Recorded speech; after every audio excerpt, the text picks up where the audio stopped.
So I was just chatting with a friend, and I was chatting about one of my videos, I think the last video, and it brought up this point that um, I wanted to explain a little bit better about what sexual healing is and how it works. So, I mean, sexual healing works on many levels. I mean, we all know the Marvin Gaye song, and, it's naturally sort of programmed into our bodies to hug, share love, have sex.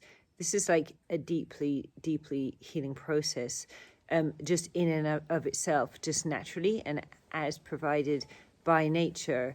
I guess why sexual healing is so important to understand now in this day and age, which is basically dominated by the porn industry and pushes a kind of sex onto people, which tends to be fast and not much time to sort of connect emotionally. In fact, very little porn has got any kind of emotional connection in it. And so very, very often people are having rushed sex, and the sexual healing aspect is getting missed out. So if we look at, for example, let's look at self-pleasuring. So we can self-pleasure as a kind of act of ridding the body of excess energy or frustration. Or we can also self-pleasure in other ways, including a way to self-pleasure is to actually self-pleasure, synchronize our breathing, open up the electromagnetic field of the heart, and bring the sexual energy up into our bodies and meditate with it. So those are probably, two ends of a spectrum, which has many, many different things that we can do with our sexual energy. So, for example, for a man, to self-pleasure in the latter way that I just explained, to meditate with the energy, he may do that without any intention to ejaculate, and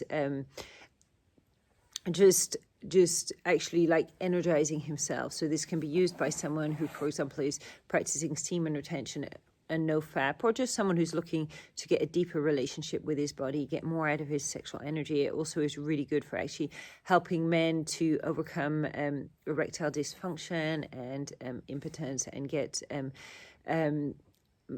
a better sort of quality of a hard-on, and even like a longer or larger penis if it's massaged in the correct way.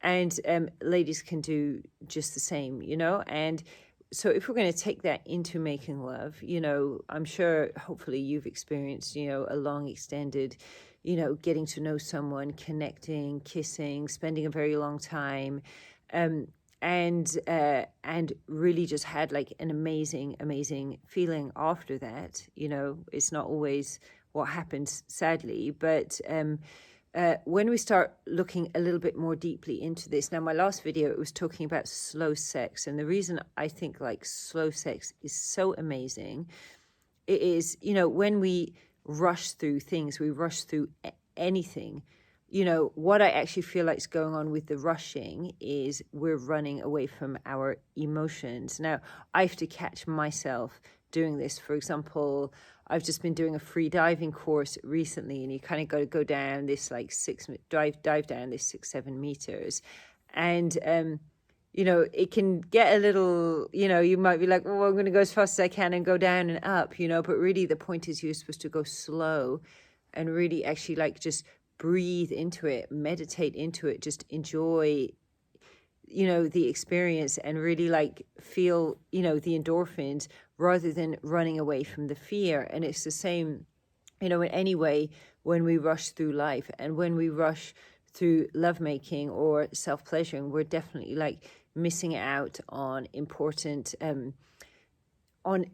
important aspects that nature is basically programmed into us and gifted to us. So natural ways in which we can basically heal ourselves through sex. So when we're in a heightened state of arousal, so any kind of arousal, even if we're in a heightened state of flight or fight and fear, so we're very, very easy to influence. Yeah. So for example, by getting someone into a heightened state of fear, it's a great way to manipulate them if you want to sort of practice, black magic, basically.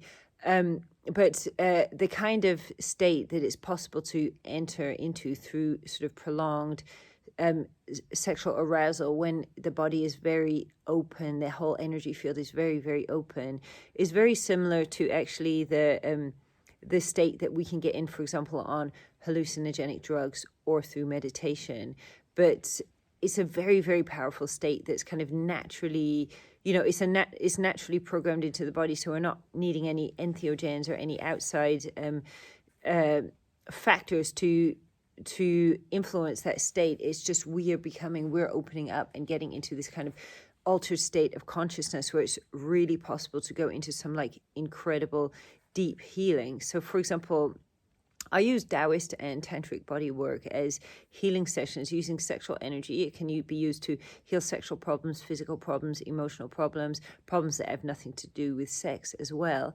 Because when I work with a client and I get them into this very, very energetically open state, and then move their sexual energy, I'm able to like unblock an incredible amount of stuck emotions, stuck traumas, stuck energies, to the extent that I've worked on people that, for example, were abused as children and maybe were in their 40s and hadn't gotten over it, and really managed to just perhaps do what years of, psychotherapy or psychology or some other Western treatment would do just in a single session, because it's so powerful what can be done, especially when you're a professional and experienced therapist. But of course, when we can do this with ourselves, if we really use our consciousness to enter into this state and use our sexual energy with meditation and self-pleasuring.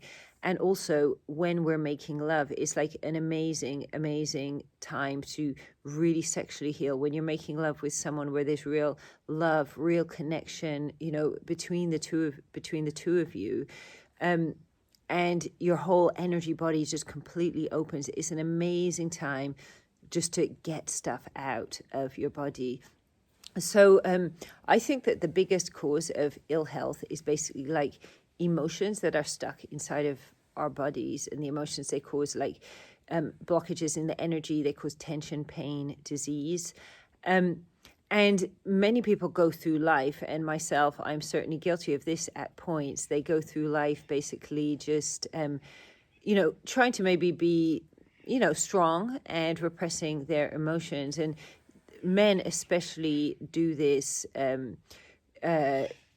to the detriment of themselves. Now, I'm quite lucky because I have my Taoist techniques to understand and process my emotions. So even though maybe sometimes, I'm trying to be strong when I don't feel like being strong, at least I then have a technique to go off and use it later on. But many men, for example, are told, man up, don't show your emotions, don't cry, and so on. So especially men tend to have like an enormous amount of just blocked up emotions sort of stored in their body. And through sex, and I'm not talking about through ejaculation, I'm talking about through actually like really relaxed sex, where the breathing is completely opened up, slowed down, and the energy is able to rise up in the body and then be shared with the partner, and the yin and yang energy of both partners be shared together.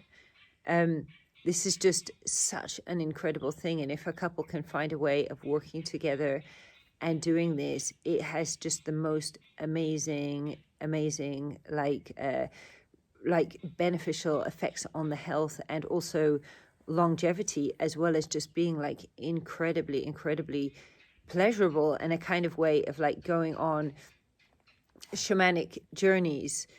So there's this thing called sexual reflexology, which the Taoists understood, and I think they documented it thousands of years ago. So the idea is that rather like how on our foot, so we have like a point on the foot relating to the liver, another relating to the kidneys, another relating, to the stomach, we have the same thing on our sexual organs. So I'll just show you the picture of this now.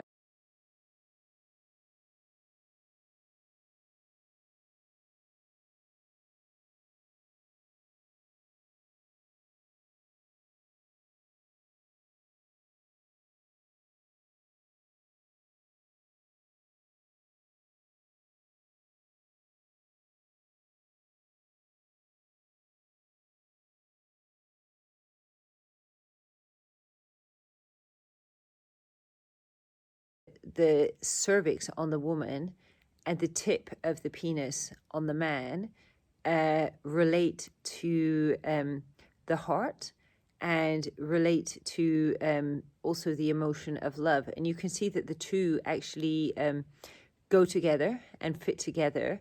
And if a man and woman, for example, are making love and the man goes inside and they just stick together in stillness, it's almost like this key unlocks and there's a huge activation of energy in the body. I mean, obviously being relaxed and breathing is quite, and open is quite important to this, but it's something that anyone can learn to do. And I know I've just mentioned a man and woman, but absolutely this can be practiced with in gay sex, and it can be practiced by non-binary people as well.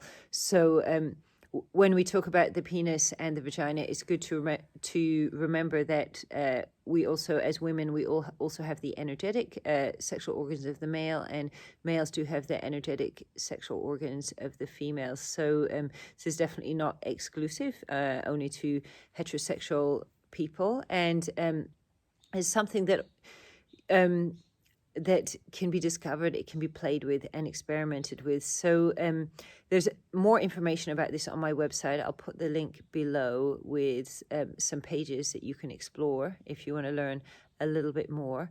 And keep following me on YouTube. You can also find me on Facebook for more of these videos talking about this kind of thing. All right. Thank you. Bye.